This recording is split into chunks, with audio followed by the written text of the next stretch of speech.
Let us be called. By bell and bird, by maple and larch, by the beat of our hearts, let us be called together in covenant. Let us be called to spiritual wholeness, to accountability, and to beloved community.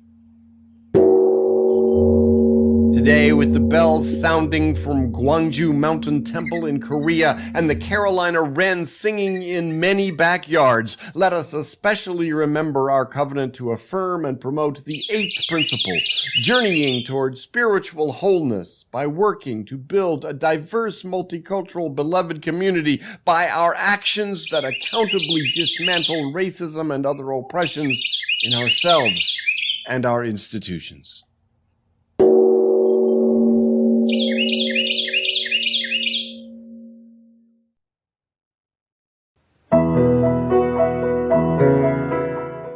Once the American Revolutionary War ended, the gulf between the liberal Congregational Churches of Massachusetts and the conservative Congregational Churches of Massachusetts resumed and began growing. Liberalism grew, which alarmed the conservatives. Some conservatives began to demand that members affirm a creed and candidates for ministry be examined to ensure their theology was sound. These ideas further intensified the division as the liberals countered with defense of religious toleration. Once again, we see the linkage between Unitarianism's two central animating ideas, critique of the Trinity and support for toleration. That linkage, as we saw, first arose in reaction to the 1553 execution of Miguel Serveto and was embodied in the development of Unitarian churches in Transylvania and in Poland. By the year 1800, there were 200 churches east of Worcester County, and 125 of them were liberal in their theology. Massachusetts clergy of the time were all trained at Harvard College, which was now seen as a hotbed of heresy. The Cambridge Platform of 1648 had established congregational polity, and 150 years later, the conservatives were kind of regretting it. The congregational polity of the churches offered no overarching authority by which a standard could be established or deviation could be discovered and disciplined. There wasn't much they could do across congregations, so the fighting flared within congregations, typically at times of ministerial succession. When one minister retired or died, the choice of the next one brought out the divisions in the congregation. The major cross-congregational conflict, the conflict from which the Unitarian denomination in America would be born, was over who would fill a professorship of divinity at Harvard College. We'll look into that in our next thrilling episode.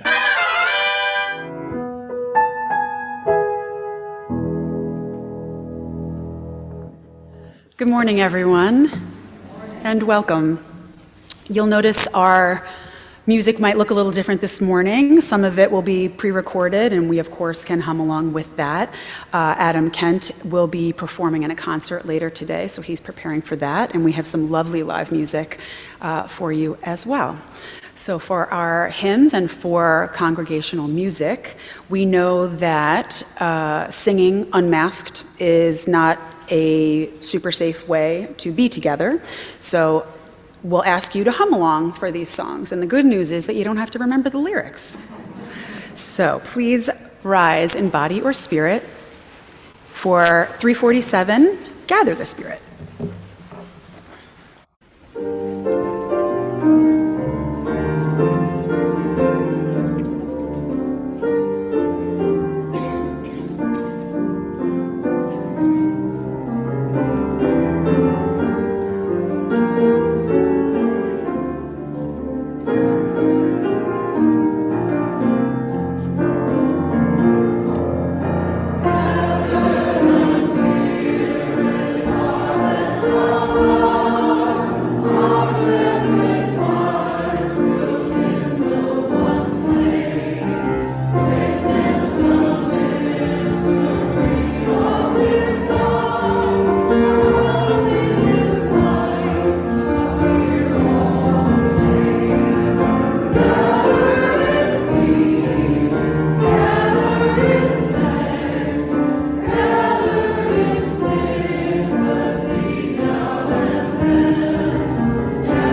notice things might look a little different this morning from a technology perspective as we are live streaming and working in a hybrid manner.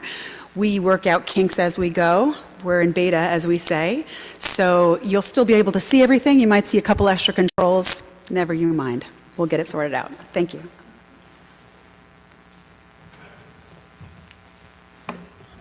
Good morning. Welcome to Community Unitarian Universalist Congregation at White Plains, New York, on land originally of the Lenape Nation. I'm Karen Leahy, your worship associate this morning. It is the 8th Sunday of autumn.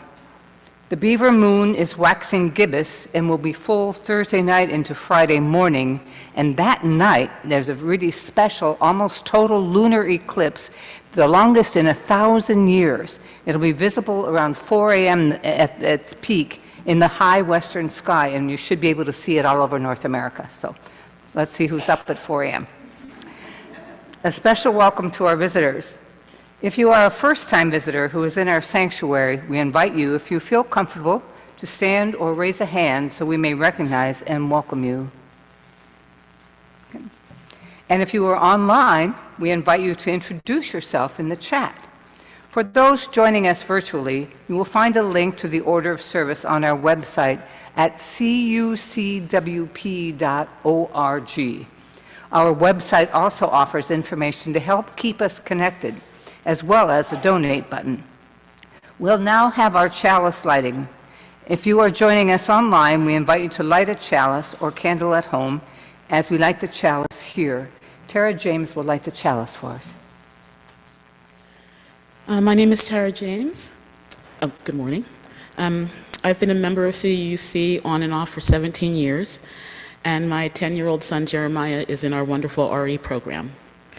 I have the honor of being on the Board of Trustees, and I'm a member of the committee recently formed to lead the Congressional Self-Assessment, the purpose of which is to look at where we've been and where we're going to be in the future. More on that later, but for now, please join me in our chalice lighting. On the 8th Sunday of the season, we dedicate our chalice to the 8th principle of our faith, journeying towards spiritual wholeness by working to build a diverse, multicultural, beloved community by our actions that accountably dismantle racism and other oppressions in ourselves and in our institutions. Please join me in the chalice lighting words from William Schultz. This is the mission of our faith, to teach the fragile art of hospitality, to rear both the critical mind and the generous heart, to prove that diversity need not mean divisiveness, and to witness to all that we must hold the whole world in our hands.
As most of you know, we've been doing Passing the Peace in American Sign Language, and we thank Kim Force for doing a little more research into what our gestures signify in American Sign Language.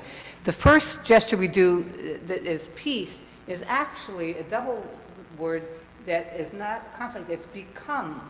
And you move your hands, but you turn them over. You become something else. So you become quiet. And that is peace. So it's peace, be with you. Or you could say be with all of you. And if you want to reply to somebody who's done it, you can just do and with you. So everyone, peace, be with you. You can share with each other, please.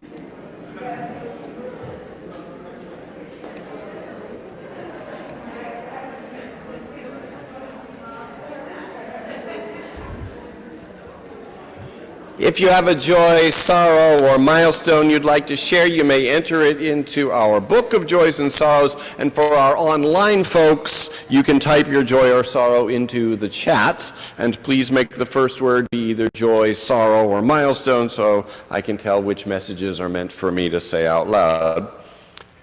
In today's poem, To Reason, Carl Dennis invokes reason to remind him that the past is past, and that thing that you regret not doing, there might have been a price you had to pay for that too.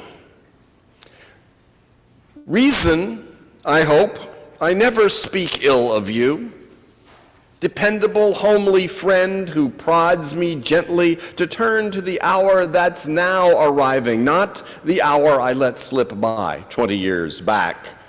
No way now, you say, to welcome a friend I failed to welcome when she returned to town in sorrow, fresh from her discovery that the man who'd seemed to burn with the brightest flame could show a darker side as well.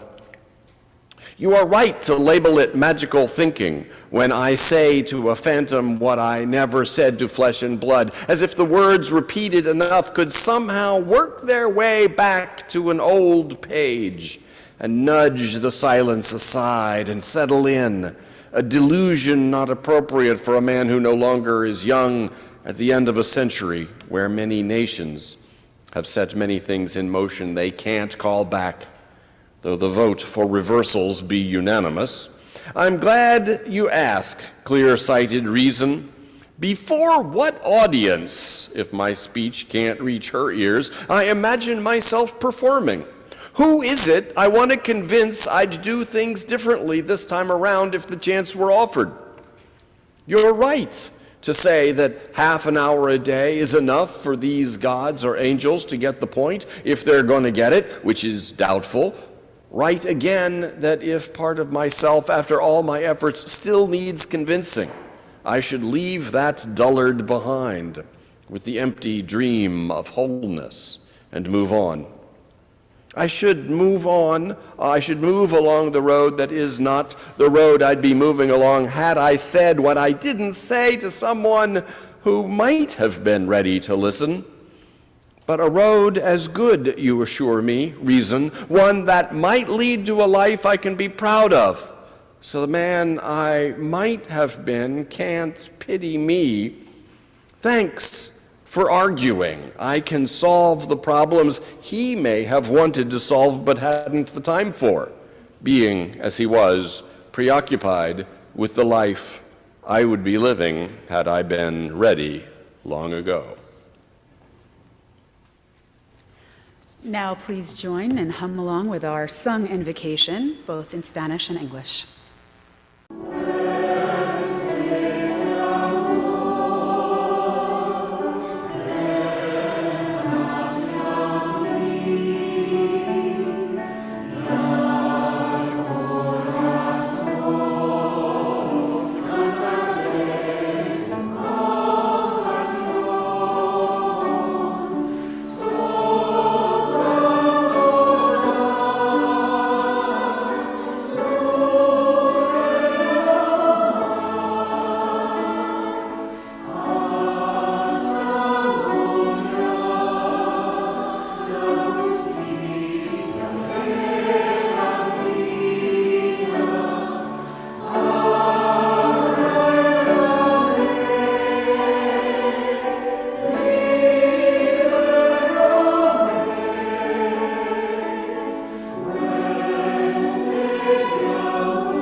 The mission of Community Unitarian Universalist Congregation is the covenant of this congregation.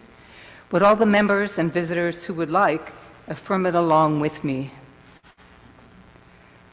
We covenant to nurture each other in our spiritual journeys, foster compassion and understanding within and beyond our community, and engage in service to transform ourselves and our world. We strive to accountably dismantle in ourselves and in our institutions racism and other oppressions. This is the work of building a diverse, multicultural, beloved community. This is our journey towards spiritual wholeness. We cannot do this by ourselves, and no one else can do it for us. It requires individual responsibility and collective action, and it requires our individual and collective time, talent, and treasure. Let there then be an offering to support this work, to empower our resolve, to embody our love, and to shine the beacon of justice. For November, our Share the Plate funds go to the Ecumenical Food Pantry of White Plains, which provides bags of food staples for pickup every Friday morning to 90 or more singles and families. Clothing is also available. The pantry also delivers around 40 homebound clients to their homes every other Thursday.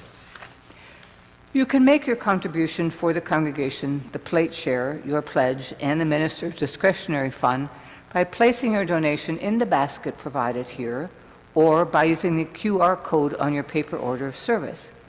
Those watching online may use the QR code on the order of service email or the donate button on our website. What is given in gratitude is received in gratitude.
In prayer, we solemnly ground ourselves in gratitude and orient ourselves toward our highest purposes. Dear love, in whose arms we are beloved and are made able to love. You fill our hearts even when they feel empty. You seek us out when we have no one and are in the loneliest of places.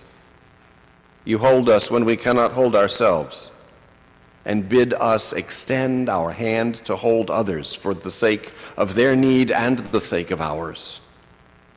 As we feel love move within us, may we bring love to others. Dear love, we are your children. Protests have broken out across the world in reaction to Nicaragua's fraught presidential election. We pray for your children there, that they may not be alone as they feel the turmoil in their community. May you be with them and turn power to your purpose and turn corruption to accountability. Love, be with the families of the 8 people who died after a crowd surge at the music event in Texas. Love, be with all your children and bring us together to care for our planet. And prioritize reduction of greenhouse gases over the comforts that emit those gases. Love, be with your children in Poland and Belarus, where tensions are escalating as a lengthy migrant crisis continues. Love, be with the authorities in Ethiopia and turn them away from violating human rights. Love, be with us all, that we may reverse the COVID pandemic, which is now again increasing in the world and has killed 5.1 million people so far. Love, help us perceive your presence in our hearts. Help us perceive your presence in the hearts of others. Love, bring your children out of loneliness, out of despair, out of pain, and make us your grateful instruments to make it so. We hold also in our hearts the joys, sorrows, and celebratory milestones within our congregation, and written today in our Book of Joys and Sorrows, entered online on the chat. We ask of ourselves the mindful intention to delight in what is good, to confront what is cruel, to heal what is broken. Amen. And we will observe now a moment of silent meditation, followed by musical meditation, and then sing along with the sung response.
It's time again for our eco-spiritual practice for this month, brought to you by Community Unitarian Universalist's Environmental Practices Social Justice Team. Our world changed when we got visuals of our world. We got hints of what our home looked like going back to this 1946 picture from a V-2 rocket. We saw a little more in this 1960 photo from the first weather satellite. The first full disk picture was this 1966 shot from a satellite in geosynchronous orbit. A year later came the first color full disk pictures, such as this one used on the cover of the first Whole Earth catalog. But the best known and best loved is the blue marble, taken in 1972 by the Apollo 17 crew. Hanging in the black void of space, our home looks fragile, precious, beautiful. All human history took place right there, on that blue jewel suspended in nothingness. We see coastlines, but no borders separating nations. We are the earth. Our bodies are made of the stuff of the earth. The atoms and molecules that make up every part of us have been circulating around the biosphere since life began. What we do to the earth, we do to ourselves by letting go of the earth as other, as simply an economic resource. We make space for the possibility of earth as self, with a need for limits on what we take from it. Eco-spiritual practices this month include melting into the earth, compost blessing, and journaling about the earth as mother. For the details on these, as well as group activities for your eco-spiritual group, see the post at CUUCmatters.org. The link is in your eCommunitarian.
Consider this question, a test of your rationality.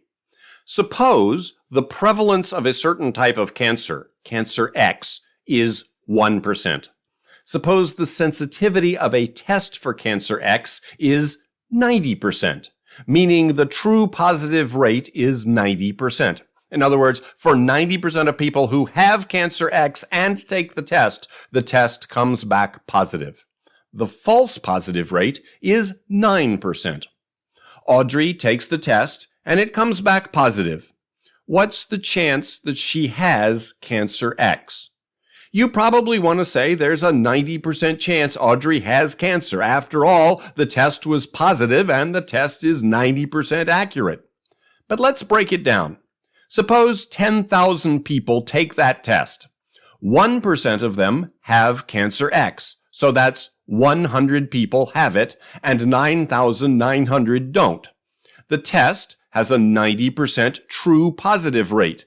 So that's 90% of the 100 people who have the cancer. 90% of 100 is 90 true positive results. The other 10 people out of the 100 who have the disease get a false negative. So we have 90 in the true positive cell, and 10 in the false negative cell. What about the other 9,900 people, the 99% who don't have the disease? There's a 9% false positive rate. So 9% of 9,900 is 891 people who test positive for cancer X even though they don't have cancer X. We have 891 false positive test results. The remaining 9,009 of the 9,900 who don't have cancer X get a true negative test result. So there's our breakdown. Out of 10,000 people taking the test, we get true positives, 90, true negatives, 9,009, false positives, 891, false negatives, 10.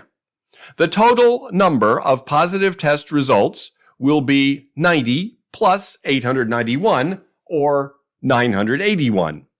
Out of 981 positive test results, 90 of them, 9.2%, are true positive, and the remaining 90.8% are false positive. Audrey's positive test results mean that she has a 9.2% chance of having cancer X. Where did our intuition go wrong? Why did we think there was a 90% chance she had the cancer when in fact there was a greater than 90% chance she didn't have it? We tend to forget about the base rate. That's the 1% of the population that has the cancer. And why shouldn't we forget about it? The true positive rate is 90%, whether the base rate is 1% or 50%. But of course, the base rate matters a lot because there's a false positive rate of 9%. And when the base rate is only 1%, then 9% of those who don't have the cancer will be a lot more than 90% of those who do, making Audrey much more likely, despite her positive test result, to not have cancer X. And that's good news for Audrey, but maybe not such good news for our human rational capacity. When I first came across this hypothetical scenario, my intuition, as maybe yours was that Audrey had that 90% chance of the disease, or maybe an 81% chance, taking the 90% true positive rate and subtracting the 9% false positive rate, which is completely wrong. But heck, I'm a Unitarian Universalist minister, and before that I was a humanities major. Surely actual doctors know their way around epidemiology statistical inference much better than I do.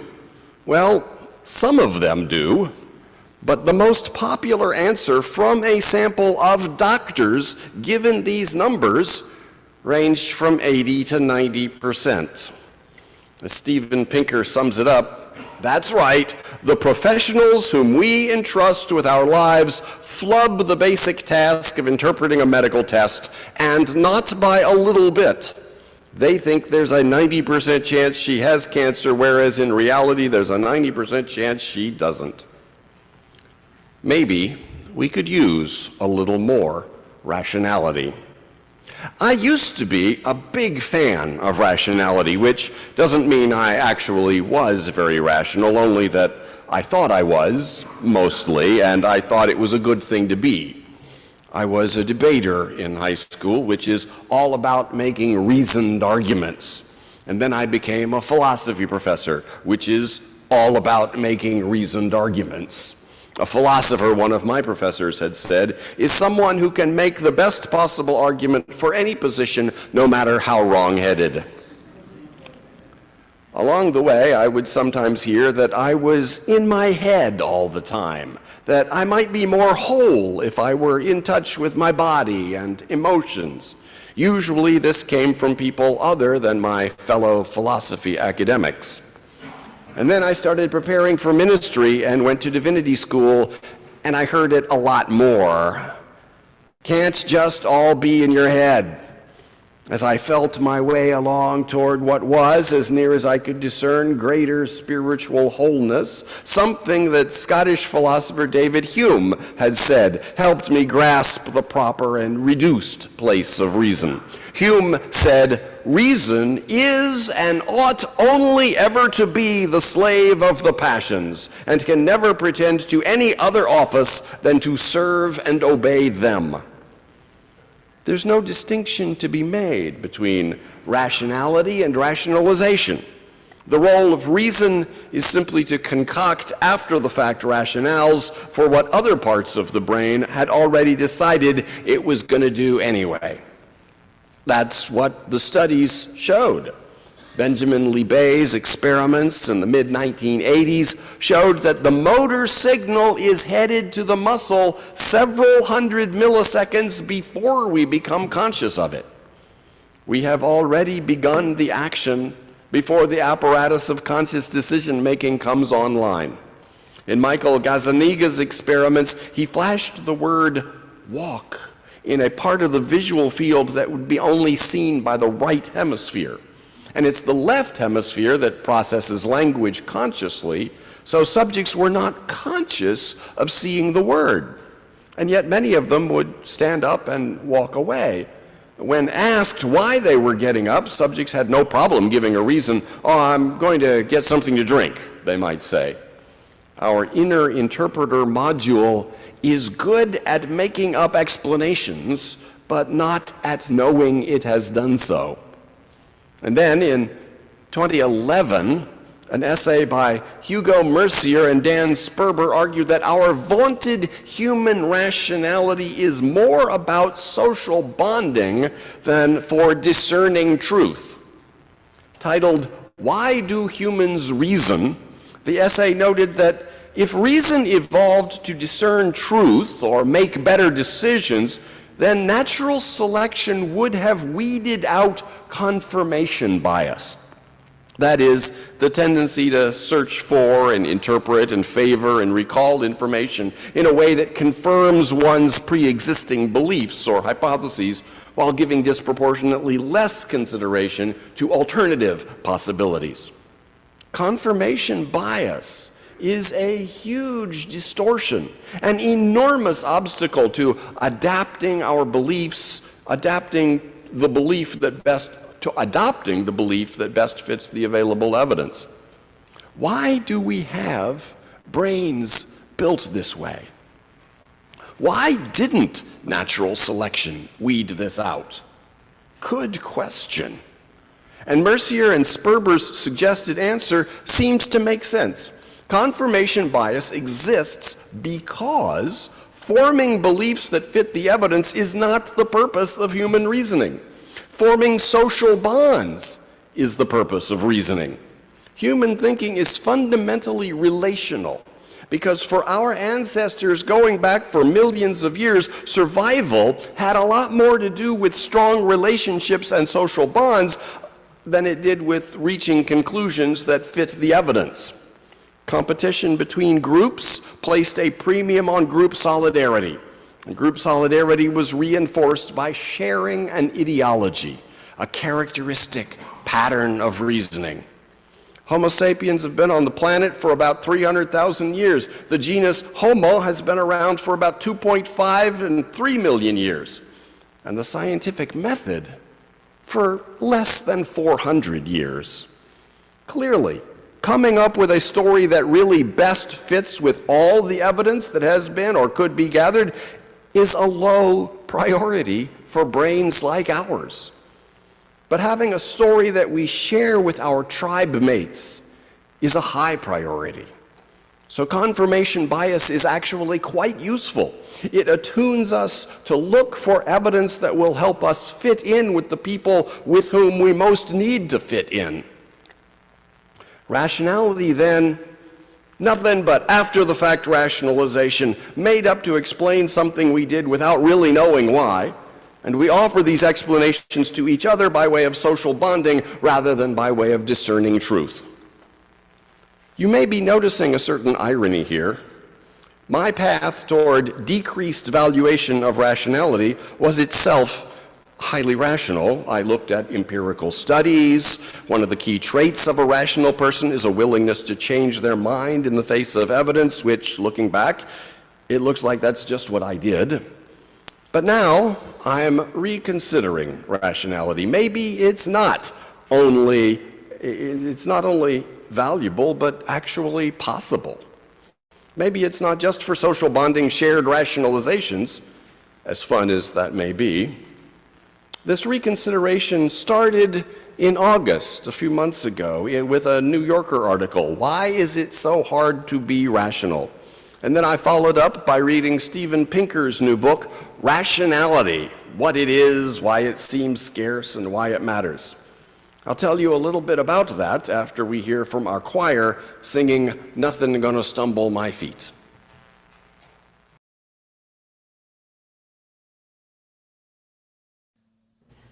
I've been a-walking with the Lord for many a day. Nothing's gonna stumble my feet.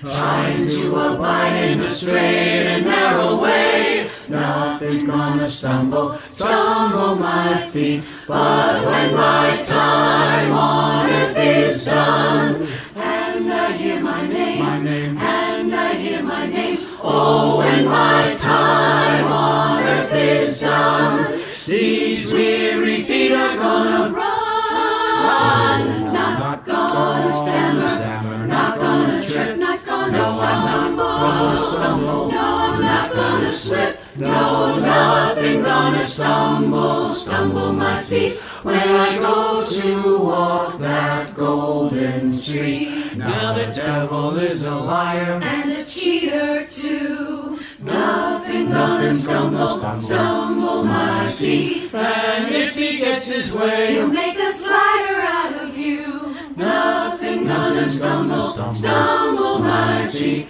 But if you listen for the Spirit's voice in a moment of truth, moment of truth. Oh, if you listen for the Spirit's voice, He'll help you make the right choice.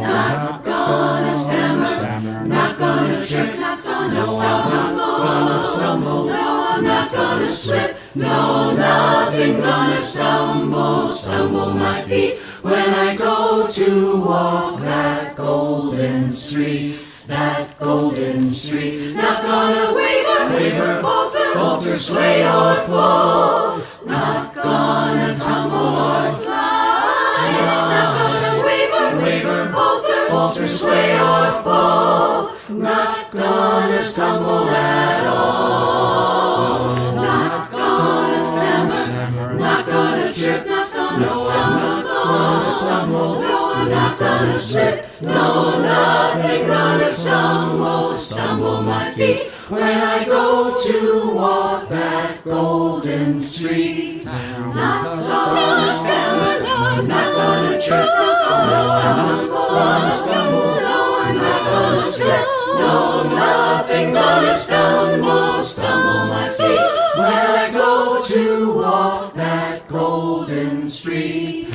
Not gonna stammer, not gonna trip, no, I'm not gonna stumble, no, I'm not gonna slip, no, nothing gonna stumble my feet when I go to walk that golden street, that golden street. Not gonna stammer, not gonna trip, not gonna stumble, no, I'm not gonna slip, not gonna stammer, not gonna trip, not gonna stumble, no, I'm not gonna slip, not gonna stammer, not gonna trip, not gonna stumble, no, I'm not gonna slip when I go to walk that golden street. Not gonna stumble my feet.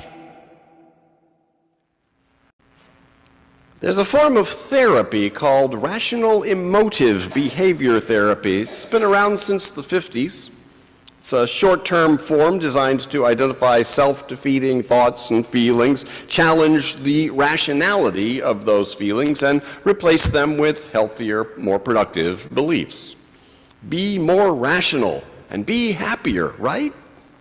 The creator of rational emotive behavior therapy, Albert Ellis, wrote a little song about it, which Nicole Turrigan brought to my attention. It's called Perfect Rationality. Some think the world must have a right direction, and so do I, and so do I. Some think that with the slightest imperfection, they can't get by, and so do I. For I have to prove I'm superhuman and better far than people are to show I have miraculous acumen, and always rate among the great. Perfect rationality is, of course, the only thing for me. How can I ever be so free and still exist quite fallibly? Rationality must be the perfect thing for me. It turns out there's a growing rationality movement with its own ethos, thought, style, body of knowledge drawn heavily from psychology and economics. A rationality movement. Yes, there are books like the Steven Pinker one I mentioned and Julia Galef's The Scout Mindset. Why some people see things clearly and others don't. The Scout Mindset is seeking out one's blind spots, testing one's assumptions, and changing course, in contrast to the soldier mindset of defending one's positions at any cost. Galef also hosts a podcast called Rationally Speaking, and there's a raft of blogs where rationalistas post their careful reasoning. This isn't exactly new. Those blogs have been around for between 10 and almost 20 years. Still, it's now catching on at a higher level. You may have noticed, you may not have noticed, because the apparent upswing in irrationality has been grabbing more attention. A third of Americans won't get vaccinated. Many believe in conspiracy theories and pseudoscience. Maybe it makes sense that rationality would be having a breakout moment. As economist Arnold Kling explains, the barbarians sack the city, and the carriers of the dying culture repair to their basements to rights. Maybe that's what the doubtless very different Saint Benedict looks like. You see, Benedict of Nursia in the early 6th century, composed the Rule of Saint Benedict, a set of rules for monastic life that were so widely adopted throughout the Middle Ages that Benedict is thought of as the founder of Western Christian monasticism, which created enclaves where learning could be preserved as the Roman Empire collapsed. Alistair MacIntyre referenced Saint Benedict 40 years ago in the haunting ending of his book, After Virtue.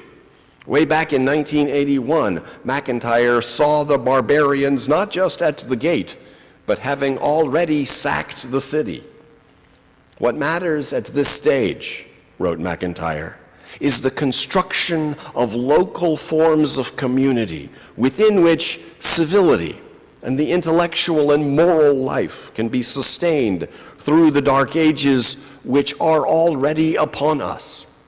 And if the tradition of the virtues was able to survive the horrors of the last dark ages, we are not entirely without grounds for hope. This time, however, the barbarians are not waiting beyond the frontiers. They have already been governing us for quite some time. And it is our lack of consciousness of this that constitutes part of the predicament. We are not waiting for a Godot, but for another, doubtless very different, Saint Benedict. Since I read that back in grad school, I've been wondering what a doubtless very different Saint Benedict could be. Maybe the rule of this doubtless very different Saint Benedict is the rule of probability and randomness, formal logic, Bayesian inference, expected utility, and game theory. Just as the medieval Christian monastics perceived sinfulness as ever present even amidst their commitment to a learned and holy life, so the rationalistas understand that delusion is ever present, even amidst commitment to reason. Ambrose Bierce's Devil's Dictionary defined rational as devoid of all delusions save those of observation, experience, and reflection, which of course still leaves a lot of scope for delusion. Rationality is one of humanity's superpowers, and so is confirmation bias. 99.3% of the time Homo sapiens have been on the planet went by before we hit upon the scientific method, but we did get there. We are bedeviled by cognitive biases, of which confirmation bias is a biggie, but by no means the only one. We will fall prey to the sunk cost fallacy, which is a tendency to follow through on an endeavor if we have already invested time, effort, or money into it, whether or not the current costs outweigh the benefits. When we should be cutting our losses, we instead keep at an unsuccessful effort in the hope that the costs we've already sunk into a project won't go to waste.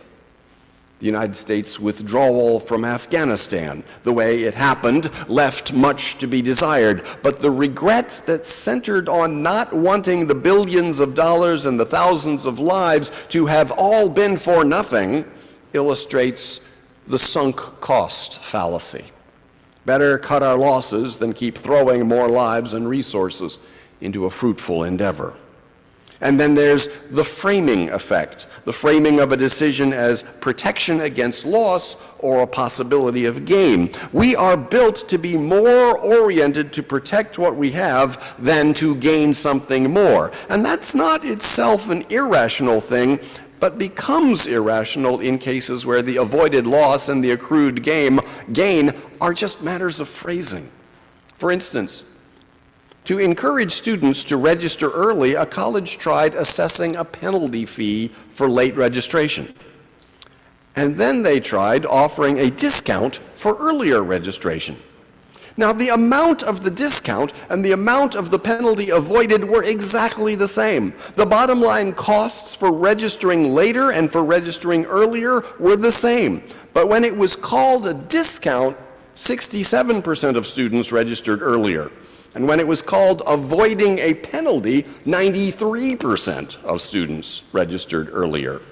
That's the framing effect. There's also an overconfidence tendency. For certain types of questions, answers that people rate as 99% certain turn out to be wrong 40% of the time. And a variation on that would be the illusory superiority effect, which we see when nearly 90% of drivers rate themselves as above average drivers. We are bedeviled by cognitive biases. On the plus side, we are also beings capable of learning to recognize them. We can train our brains to notice when they are being sucked into a fallacy. There are trainings available for calibrating how certain we feel that a statement is true with our actual probability of being wrong about it.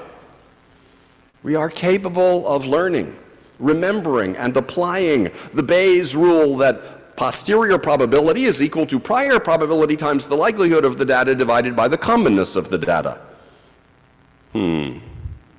That sounds like a bit of an uphill slog, maybe. I know that some of you are like, well, duh, and I admire that about you. For me, I'm pretty unlikely to remember that equation or even the meaning of the terms, though I was able to essentially get there with that 2x2 grid I made for the video you saw about Audrey's positive test result. How far toward rationality do you really want to go? Joshua Rothman writes, "We want to be more rational as individuals, but not overdo it. We need to know when to think and when to stop thinking, when to doubt and when to trust. We want not to be duped by our own cognitive biases, but we also want not to turn ourselves into cogs in the machine." Rothman's essay concludes, "The realities of rationality are humbling. Know things, want things, and use what you know to get what you want. It sounds like a simple formula. But in truth, it maps out a series of escalating challenges. In search of facts, we must make do with probabilities. Unable to know it all for ourselves, we must rely on others who care enough to know. We must act while we're still uncertain, and we have to act in time, sometimes individually and often together. For all of this to happen, rationality is necessary, but not sufficient. Thinking straight is just part of the work. I am not sure how rational I want to be, but maybe just a little more than I am. Maybe just a little more. Amen. Before our closing hymn this morning, we'd like to take a brief moment to express our appreciation for Creighton Cray and his magnificent playing this morning.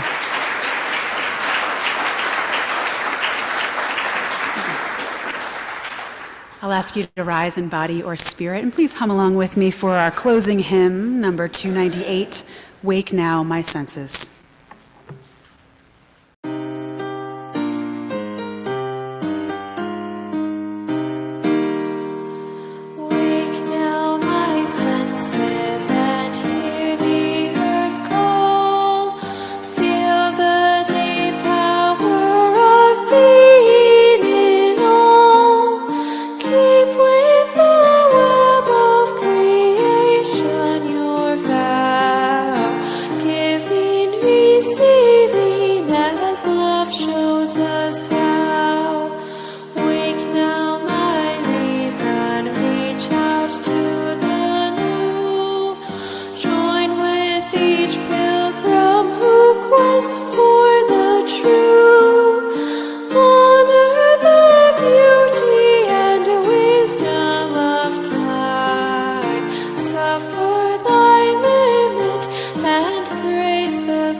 As we extinguish our chalice here, we invite those of you on Zoom to extinguish your chalice at home.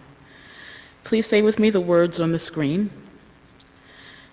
The chalice is now extinguished, but its light lives on in the minds and hearts and souls of each one of you. Carry that flame with you as we leave this place and share it with those you know, with those you love, and most especially with those you have yet to meet.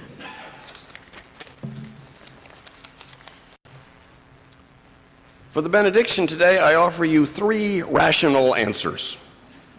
You may have noticed among the announcement slides at the beginning, if you got here before 10, there were 3 slides that asked a question, and here are the answers.